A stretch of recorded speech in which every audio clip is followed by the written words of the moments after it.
제가 개인적으로 좋아하는 목사님이 계신데 A.W. 토저라고 하는 미국의 목사님입니다. 그분은 기독교의 작가이면서 저명한 작가이면서 또한 우리들에게 많은 본질적인 신앙, 우리들의 신앙이 어떤 신앙인가를 성찰하고 뒤돌아보게 만드는 그런 책을 많이 쓴 목사님 중에 한 분입니다. 그분이 쓴 책 가운데 나는 진짜인가 가짜인가, 나는 진짜인가 가짜인가 라고 하는 책이 있는데, 이 책을 읽어가다 보면 내가 하나님 앞에 정말로 가짜로 살았구나, 자기를 성찰하고 자기를 뒤돌아볼 수 있는 그런 참 좋은 책입니다. 여러분들도 한번 기회가 되시면, 그냥 책값이 많이 비싸지 않습니다.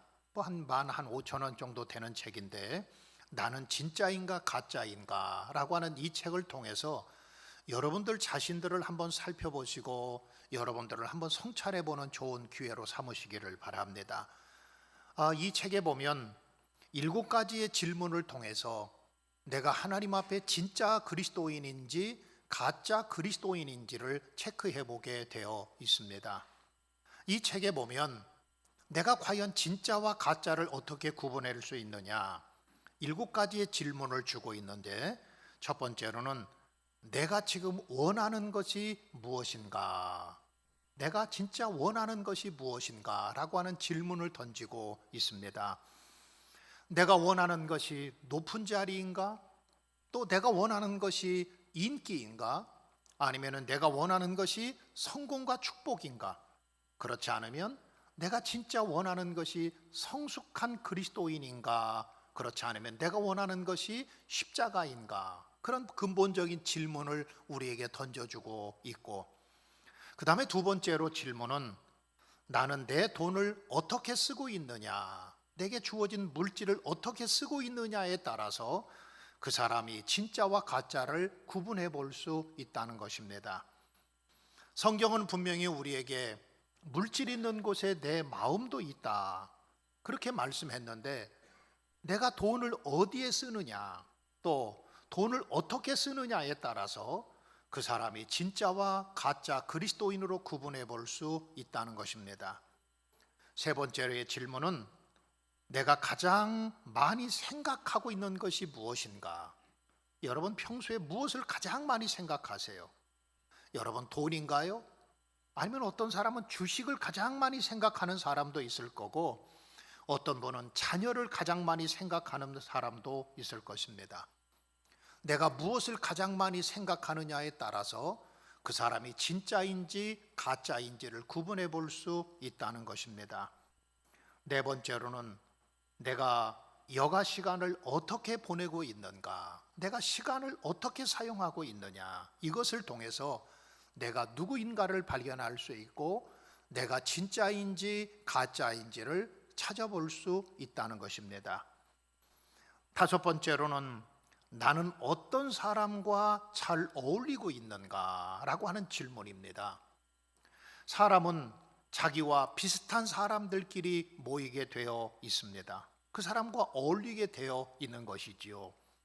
그러므로 누구와 어울리느냐에 따라서 그 사람이 어떤 사람인지를 발견해 볼 수 있는 것입니다. 여섯 번째로는 나는 누구를 존경하고 어떤 것에 열광하는가라고 하는 질문을 던지고 있습니다.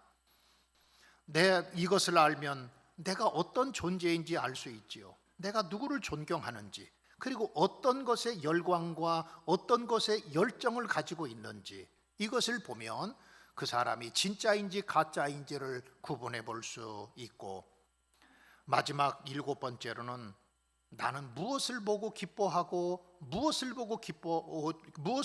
기뻐하고 무엇을 좋아하고 있는가, 무엇 때문에 행복해하고 있는가라고 하는 것을 보면 그 사람이 진짜인지 가짜인지를 구분해 볼 수 있다는 것입니다. 사랑하는 성도 여러분, 여러분은 지금 진짜입니까? 가짜입니까? 진짜 그리스도인으로 살아가고 있습니까? 그렇지 아니하면 가짜 그리스도인으로 살아가고 있습니까? 이 세상에는 진짜와 가짜가 항상 같이 존재합니다. 아니, 오히려 이 세상에는 가짜가, 진짜와 같은 가짜가 더 많이 있는 것을 발견할 수가 있습니다. 제가 알고 있는 목사님들이 중국에 여행을 갔어요. 중국에 여행을 가서 이제는 시장을 방문하니까 그곳에서 사람들이 시계를 팔면서 이 롤렉스 시계 2만 원, 2만 원 그랬습니다. 물론 롤렉스 시계가 2만 원 간다고 하는 건 다 거짓말이지요. 그래도 그 2만 원짜리 롤렉스 시계가 어떤가 생각이 들어서 이 목사님이 2만 원짜리 롤렉스 시계를 샀습니다. 그런데 이 시계가 잘 가요. 이제는 한국에 돌아오기 위해서 공항에 갔는데 이 롤렉스 시계가 멈춰버리고 말았습니다. 그래서 이 롤렉스 시계가 멈추니까 흔들어도 봐도 가지 않아요. 그러면서 이 목사님들이 서로 웃으면서 얘기하기를 이 롤렉스 시계는 중국용이라서 중국에서만 움직이는 시계다. 그리고 나서 쓰레기통에 버리고 왔다고 하는 그런 소리를 들었습니다. 여러분, 아무리 가짜가 진짜 같아도 분명히 가짜는 가짜입니다. 가짜는 오래가지 못합니다. 가짜는 마치 바람에 나는 겨와 같다고 하는 사실입니다. 오늘 읽은 이 야고보서에 보면 이 야고보서에도 진짜와 가짜 그리스도인을 구분해 볼 수가 있습니다. 야고보는 예수님의 동생이었습니다. 그는 특별히 이 야고보서를 읽다 보면 우리의 행함의 신앙에 대해서 강조하고 있어요. 우리의 신앙이라고 하는 것은 머리로 알고 지식으로 알고 이론으로 아는 것이 진짜 신앙이 아니라 우리의 신앙이라고 하는 것은 행함이 반드시 뒤따라야만이 진짜라고 하는 것입니다. 그래서 야고보 사도가 우리에게 말하고 있는 것은 행함이 없는 믿음은 죽은 믿음이다. 말과 혀로만 사랑하지 말고 행함과 진실함으로 사랑하자. 행함이 없는 믿음은 죽은 믿음이라고 하는 것은 행함이 없는 믿음은 가짜라고 하는 것입니다. 신앙에는 진짜가 있고 가짜가 있는데 진짜 그리스도인은 말과 행함의 일치가 있고 진짜 그리스도인은 반드시 열매가 있고 진짜 그리스도인은 인생의 목적과 방향이 분명한 삶을 살아가고 있다고 하는 것입니다. 그래서 오늘 야고보 사도는 오늘 본문의 말씀을 통해서 사랑에도 우리가 하는 사랑에도 진짜 사랑이 있고 가짜 사랑이 있다는 것입니다. 우리에게 있어서 진짜 사랑을 가장 잘 보여주신 분이 바로 예수님이시지요. 예수님은 우리에게 진짜 사랑이 무엇인지 우리에게 가장 정확히 보여주셨습니다. 그래서 로마서 5장 8절에 보면 우리가 아직 죄인되었을 때 그리스도께서 우리를 위하여 죽으셨다. 우리가 죄인임에도 불구하고 우리를 사랑해 주신 겁니다. 로마서 5장 10절에도 보면 우리가 하나님과 원수 되었을 때에 하나님의 아들이 죽으심으로 말미암아 하나님과 우리가 화목하게 되었다고 하는 거예요. 그러니까 우리가 의인일 때 주님께서 사랑해 주신 것이 아닙니다. 죄인이었고 하나님과 원수 되었음에도 불구하고 요한복음 3장 16절에 보면 하나님이 세상을 이처럼 사랑하사 독생자를 주셨으니 이는 저를 믿는 자마다 멸망치 않고 영생을 얻게 하려 하심이라 그랬습니다. 그러니까 우리가 하나님의 사랑을 받을 만한 자격이 있을 때 하나님께서 우리를 사랑해 주신 것이 아니라 진짜 사랑은 사랑받을 만한 자격이 없음에도 불구하고 사랑해 주시는 겁니다. 행함과 진실함으로 사랑한 것입니다. 말과 입술로만 사랑하는 것이 아니라고 하는 것입니다. 예수님의 사랑은 가짜 사랑이 아니었습니다. 가짜 사랑은 남에게 보여주기 위한 사랑입니다. 가짜 사랑은 위선적인 사랑입니다. 가짜 사랑은 자기에게 달면 삼키고 쓰면 뱉어내는 사랑입니다. 가짜 사랑은 정직함이 없습니다. 그리고 가짜 사랑은 무엇보다도 자기의 희생이 없습니다. 여러분, 진짜 사랑과 가짜 사랑의 가장 큰 차이점은 자기의 희생입니다. 가짜 사랑은 자기 희생이 없습니다. 몸으로 희생하지 않고 물질로 희생하지 않고 시간의 희생이 없고, 여러분, 그것은 가짜 사랑입니다. 그러나 진짜 사랑은 자기의 희생과 자기의 헌신이 있습니다. 이것이 진짜의 사랑인 겁니다. 그래서 오늘 본문의 말씀을 통해서 그리스도인에게도 진짜 사랑이 있고 가짜 사랑이 있어요. 진짜 시계가 있고 가짜 시계가 있는 것처럼, 진짜 그리스도인이 있고 가짜 그리스도인이 있는 것처럼, 우리가 행하는 사랑 가운데서도 우리가 다른 사람을 사랑할 때도 진짜 사랑이 있고 가짜 사랑이 있습니다. 그러면은 진짜 사랑은 과연 어떤 것일까요? 오늘 8절 말씀에 이렇게 말합니다. 우리 한번 다 같이 8절 말씀을 볼까요? 8절 말씀에 보면, 너희가 만일 성경에 기록된 대로 내 이웃 사랑하기를 내 몸과 같이 하라 하신 최고의 법을 지키면 잘하는 것이거니와. 여러분, 진짜 사랑은 이웃을 사랑한다는 거예요. 여기서 말하는 이웃이라고 하는 것은 누굴까요? 사람을 말합니다. 이웃이라고 하면은 내가 613호에서 살고 있으면 612호가 이웃이 아니라 나 외에 다른 사람은 다 이웃입니다. 내 형제도 이웃이고, 내 남편도 이웃이고, 내 가족도 이웃이고, 우리 교우들도 이웃이고, 이 세상에 있는 모든 사람이 우리의 이웃인 것입니다. 진짜 사랑은 자기를 사랑하는 것처럼 이웃을 사랑하는 거예요.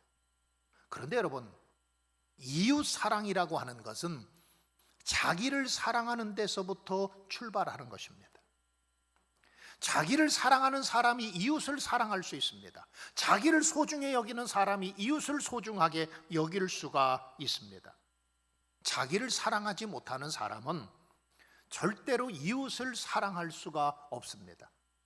이웃을 사랑하는 것은 먼저 자기를 사랑하는 데서부터 출발하고 있는 거예요.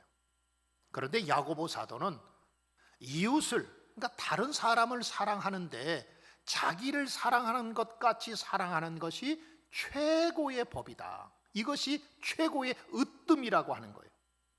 이 최고라고 하는 말을 헬라어에 보면 바실리콘이라고 하는 말을 사용하는데, 이 바실리콘이라고 하는 말은 왕이라고 하는 의미를 가지고 있습니다. 왕.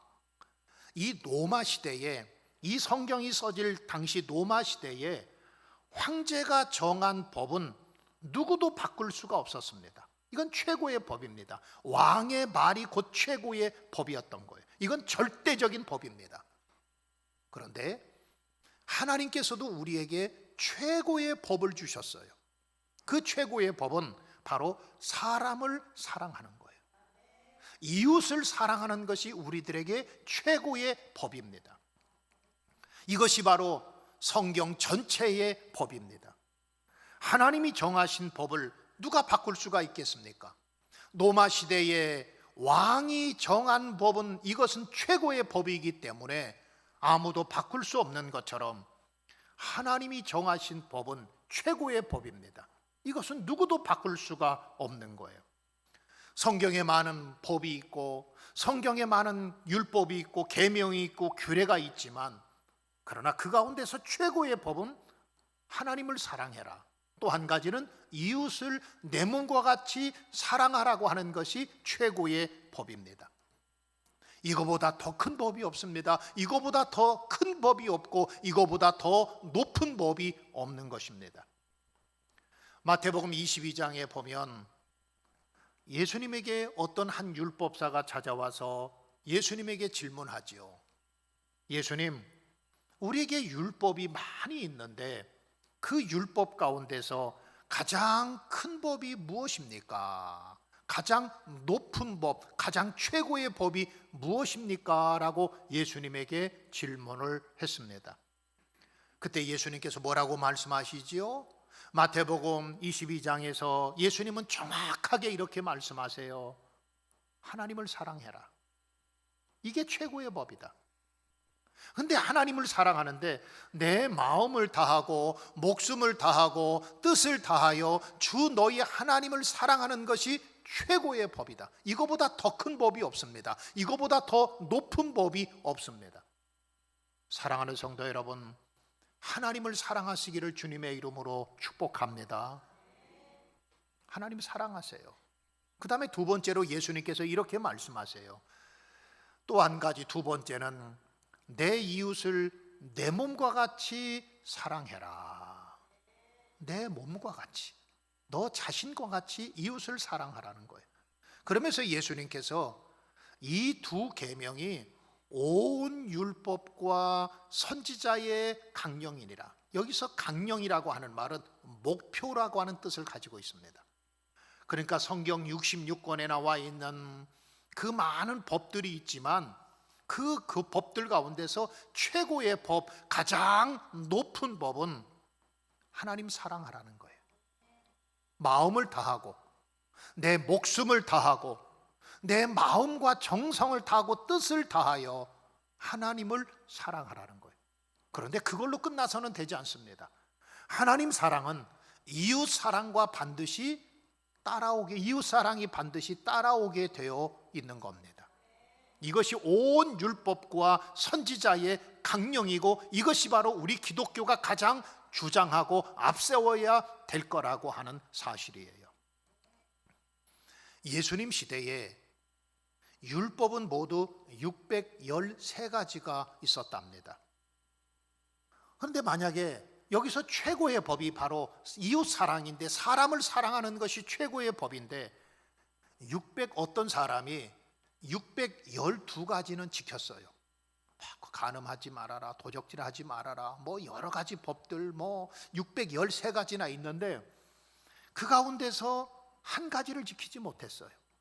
그 한 가지 지키지 못한 것이 원수를 사랑해라, 이웃을 사랑하라고 하는 법, 그거 하나를 지키지 못했다는 거예요. 그 한 가지를 지키지 못하면 이것 612가지를 아무리 잘 지켰다고 할지라도 그 한 가지 때문에 죄를 범한다고 하는 거예요. 그것이 바로 10절의 말씀입니다. 우리 한번 10절의 말씀을 다 같이 볼까요? 10절 말씀에 보면 누구든지 온 율법을 지키다가 그 하나를 범하면 모두 범한 자가 되나니 그랬습니다. 여러분, 여기서 온 율법이라고 하는 것은 율법 613가지를 말합니다. 그런데 그 613가지 가운데서 612가지를 지키고 그 하나가 뭔가 하면 사람을 사랑하라는 거예요. 이것을 지키지 못하면 613가지를 다 지키지 못하는 것과 같다고 하는 말씀인 거예요. 그런데 반대로 어떤 사람이 내가 612가지는 못 지켰어요. 내가 아무리 지키려고 해도 부족해요. 내가 아무리 힘쓰고 노력하고 애써도 612가지를 지키는 것이 너무나 어려워서 지키지 못했는데, 그러나 한 가지 법, 최고의 법, 이건 바로 사랑의 법입니다. 용서의 법입니다. 사람을 사랑하라는 법입니다. 그 한 가지 법을 지키면 612가지를 지키지 못한 것도 하나님께서 용서해 주신다는 거예요. 여러분, 예를 들어서 한번 이렇게 설명해 볼 수도 있을 것 같아요. 제가 주위에 613명이 친구가 있고 613명과 이웃하며 살아가고 있습니다. 그런데 그 중에서 내가 612명은 사랑해요.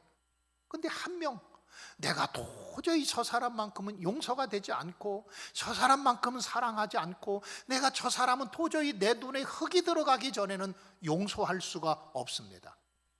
만약에 그렇다고 한다면 613명을 다 사랑하지 않는 것과 같다고 하는 거예요. 그런데 반대로 내가 612명을 다 미워하다가 정말로 그럴 리 없겠지만 도저히 내가 용서할 수 없는 사람을 그 사람을 용서하고 도저히 내가 저 사람과는 화해할 수 없는 그 한 사람과 화해하고 도저히 내가 내 눈에 흙이 들어가기 전에는 내가 저 사람을 사랑할 수 없는데 그 사람을 사랑한다고 한다면 비록 다른 사람에 대한 사랑이 좀 부족해도 하나님은 그 사람을 용서해 주시고 하나님은 그 사람의 모든 허물과 죄악을 덮어 주신다고 하는 말씀이에요. 진짜 사랑은 사람을 사랑하는 것입니다. 사람을 사랑하십시오. 진짜 사랑이라고 하는 것은 내가 소중한 것처럼 다른 사람도 소중하게 여기는 것입니다. 내 재산이 소중한 것처럼 다른 사람의 재산도 소중하게 여기는 것이 진짜 사랑입니다. 여러분, 성경은요, 도둑질하지 말아라. 왜? 내 재산이 소중한 것처럼 다른 사람의 재산도 소중하기 때문에 그렇습니다. 성경은 우리에게 내 생명이 소중한 것처럼 다른 사람의 생명도 소중하기 때문에 살인하지 말라고 하는 거예요.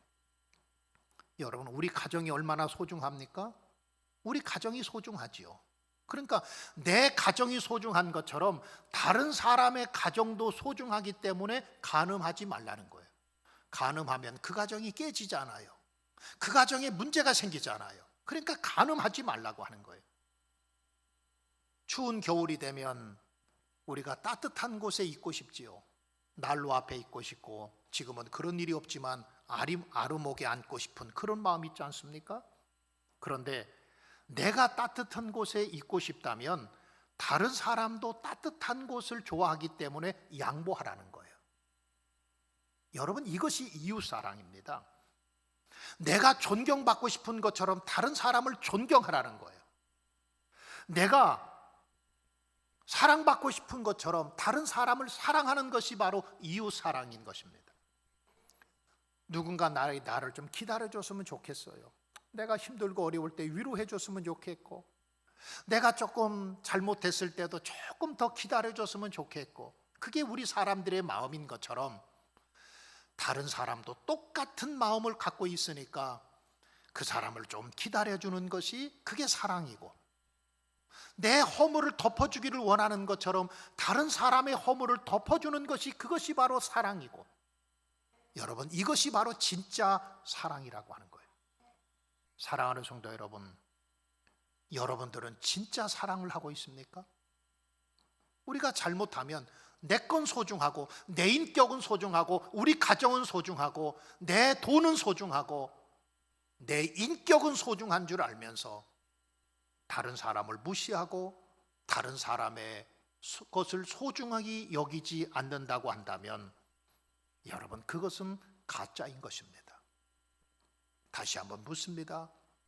여러분들은 지금 진짜입니까? 진짜 신앙생활을 하고 있습니까? 오늘 말씀을 통해서 여러분들이 과연 내가 하나님 앞에서 진짜인지 가짜인지를 살펴보고 성찰해 보시기를 바랍니다. 두 번째로, 그러나 진짜 사랑이 있으면 가짜가 있는 것처럼 사랑에도 가짜 사랑이 있습니다. 여러분, 진짜 그리스도인이 있고 가짜 그리스도인이 있는 것처럼, 진짜 사랑이 있고 가짜 사랑이 있는 것처럼 가짜 사랑도 있습니다. 그게 바로 9절의 말씀입니다. 우리 한번 다 같이 9절의 말씀을 볼까요? 9절 말씀 같이 한번 읽어보십시다. 시작. 만일 너희가 사람을 차별하여 대하면 죄를 짓는 것이니 율법이 너희를 범죄자로 정죄하리라. 그랬습니다. 여러분, 진짜 사랑은 차별이 없습니다. 그럼 이 차별이라고 하는 것은 뭘까요? 가짜 사랑은 차별이 있습니다. 이 차별이라고 하는 말을, 이 차별이 있다라고 하는 이 말을 개역 성경에 보면 외모로 사람을 취하면이라고 그렇게 소개하고 있습니다. 이 원어 성경을 보면 이 차별이라고 하는 말은 편견이라고 하는 말로 사용하고 있어요. 편견. 그러니까 우리가 사람을 볼 때에 색안경을 끼고 사람을 보는 것, 그게 바로 편견이지요. 선입견이나 아니면 주관적인 생각으로 사람을 보고 평가하고 그 사람을 사랑하기도 하고 미워하기도 한다고 한다면 여러분, 그것이 바로 편견이죠. 우리가 사람을 보면서 참 위험한 것 중에 한 가지가 내 색안경을 끼고 사람을 보는 거예요. 만일 이런 경우 있지 않습니까? 제가 예를 들어서 누구에 대해서 물었어요. 저분 어떤 분이세요? 저분 참 정말 인격적으로 훌륭한 분입니다. 그러면 제가 그 사람 만나면서부터 색안경을 끼고 그 사람을 봐요. 이 사람 정말 좋은 분이구나. 그렇게 생각이 들어가요. 그런데 반대로 저분 어떤 분이세요? 저분요 성실하지도 않고 신뢰할 수가 없어요. 그러면은 내 눈 속에 색안경을 딱 끼고 그 사람을 보기 시작합니다. 여러분, 이게 사람이에요. 세상의 사람의 판단의 기준은 외모와 그리고 편견과 선입견입니다. 잘못하면 우리 그리스도인들도 마찬가지예요. 그런데요, 우리 주님은 편견이 없이 우리를 봐주셨습니다. 이방인이라고 하는 편견, 그리고 부족함과 연약함이 많이 있다고 하는 선입견, 이것을 보지 않고 우리를 있는 그대로 사랑해 주셨어요. 아무것도 보지 않았어요. 사람이라고 하는 그거 하나 때문에, 이 하나님의 형상을 따라 지음받았다고 하는 그 하나 때문에 우리의 허물을 덮어주시고 우리를 사랑해 주시고 우리에게 모든 허물과 죄를 용서해 주신 겁니다. 하나님은 분명히 외모를 보고 사람을 취하지 말라고 말씀하셨는데, 우리는 잘못하면 내 기준, 내 잣대, 그리고 내 주관적인 생각, 외모를 보고 사람을 평가하고 사람을 판단해서 사랑하기도 하고 미워하기도 하는 가짜 신앙을 가질 때가 참으로 많이 있습니다. 사도행전 9장에 보면 사도 바울이 예수님을 만나고 회심을 합니다. 그가 변화되었어요. 그런데 그가 그렇게 예수 믿고 사람이 변화되어서 새 사람이 되었음에도 불구하고 초대교회 지도자들 아무도 그들을 믿어주지 않아요. 왜? 선입견 때문에.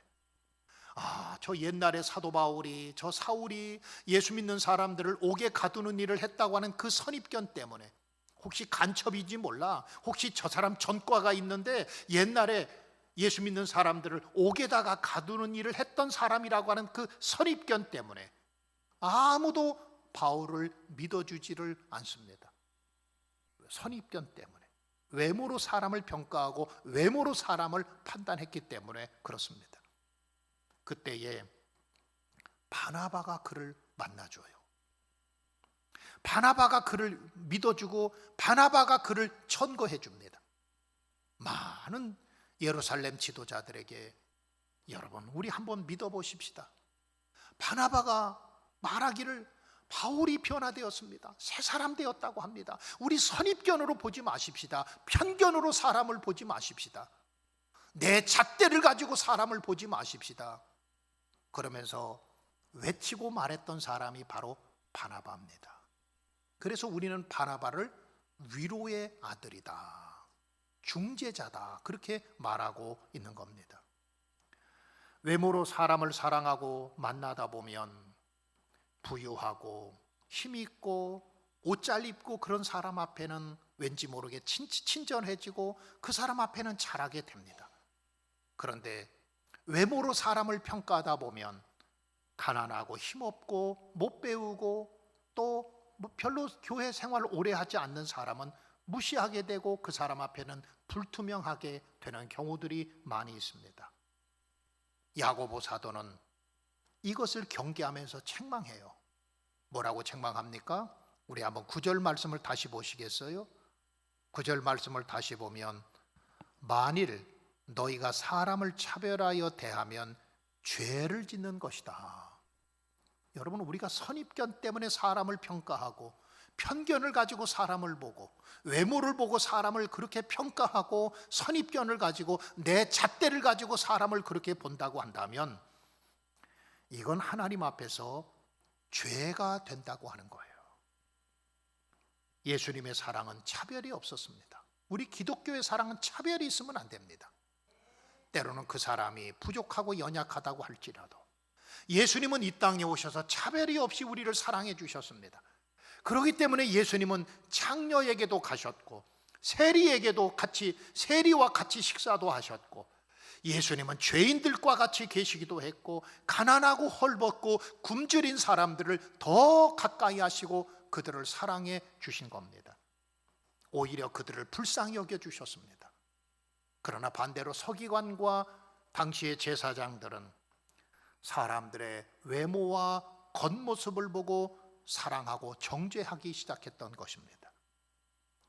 오늘 13절의 말씀의 결론은 이겁니다. 우리 한번 13절의 말씀을 볼까요? 13절의 말씀에 보면 긍휼을 행하지 아니하는 자에게는 긍휼이 없는 심판이 있으리라. 긍휼은 심판을 이기고 자랑하느니라. 이 현대인의 성경을 읽어보면 이 13절을 이렇게 써놓았습니다. 자비를 베풀지 않는 사람에게는 자비 없는 심판이 있을 겁니다. 자비는 심판을 이깁니다. 그렇게 기록해 놓고 있어요. 우리 한번 다 같이 따라 할까요? 자비는 심판을 이깁니다.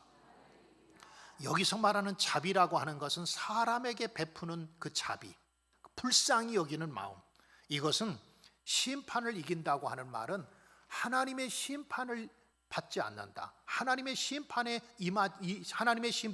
이르지 않는다고 하는 그러한 말씀이에요. 자비라고 하는 말은 긍휼입니다. 불쌍히 여기는 마음입니다. 여러분, 우리에게 진짜 필요한 마음이 뭘까요? 사람을 보면서 진짜 필요한 마음이 뭘까요? 정죄하고 내 잣대로 편견을 가지고 외모를 가지고 그 사람을 판단하는 것이 아니라 여러분, 그 사람을 자비의 눈으로 보는 것입니다. 동정의 눈으로 보는 것입니다. 불쌍히 여기는 마음으로 보는 것입니다. 마태복음 5장 7절에서 예수님은 이렇게 말씀하셨어요. 긍휼히 여기는 자는 복이 있나니 저가 긍휼히 여김을 받을 것이며, 내가 긍휼히 여기면 하나님도 나를 긍휼히 여기신다는 겁니다. 내가 다른 사람을 불쌍히 여기면 하나님도 내 영혼을 불쌍히 여기신다는 겁니다. 내가 다른 사람을 사랑하면 하나님의 사랑이 내 속에 충만하게 임하게 된다는 거예요. 내가 다른 사람을 용서하면 하나님도 내 죄를 용서해 주시는 것입니다. 모든 사람은 하나님의 형상을 따라 지음받았습니다. 그 사람이 좀 가난한 나라 사람이라고 해도 하나님의 형상을 따라 지음받은 사람입니다. 그 사람이 피부 색깔이 달라도, 그 사람이 가난하고 힘이 없어도, 비록 배운 것이 많이 없다고 할지라도 그 사람이 하나님의 형상을 따라 지음받은 딱 그거 하나 때문에 우리는 사람을 불쌍히 여기고 사람에게 긍휼을 베풀어야 되는 것입니다. 우리가 매일 외우는 주기도문에도 이런 주기도문이 있습니다. 우리가 우리에게 잘못한 사람을 용서해 준 것 같이 내가 다른 사람을 용서해 줍니다. 하나님도 내 죄를, 우리 죄를 용서해 주시고, 그렇게 주기도문에, 예수님께서 알려주신 주기도문에도 나와 있습니다. 내가 다른 사람을 용서할 때에 하나님도 내 죄를 용서해 주세요. 내가 다른 사람을 긍휼히 여길 때에 하나님도 나를 불쌍히 여겨주시고 하나님도 나를 긍휼을 베풀어 주시는 겁니다. 내가 다른 사람을 용서할 때에 하나님도 나의 죄를 용서해 주시는 것입니다. 사랑하는 성도 여러분, 혹시 우리의 사랑이 차별의 사랑, 저 사람은 교회 오래 다녔으니까 사랑하고, 오래 다니지 않았기 때문에 무시해도 되고, 저 사람은 피부 색깔이 우리와 같기 때문에 사랑하고, 피부 색깔이 다르기 때문에 무시하고 업신여기고, 여러분, 이건 사랑이 아닙니다. 여러분의 잣대를 가지고 사람을 평가하고 그 사람을 기준 삼아서 사랑하기도 하고 미워하기도 한다고 한다면, 외모를 보고 그것을 평가한다고 한다면, 여러분, 그것은 참 어리석은 사랑이고 가짜 사랑일 것입니다. 진짜 사랑은 차별이 없습니다. 진짜 사랑은 자기를 희생합니다. 이 시간 우리 다 같이 기도할 때에 우리 하나님 앞에 한번 여러분 스스로의 내면을 보면서 한번 질문해 보시고 한번 기도해 보세요.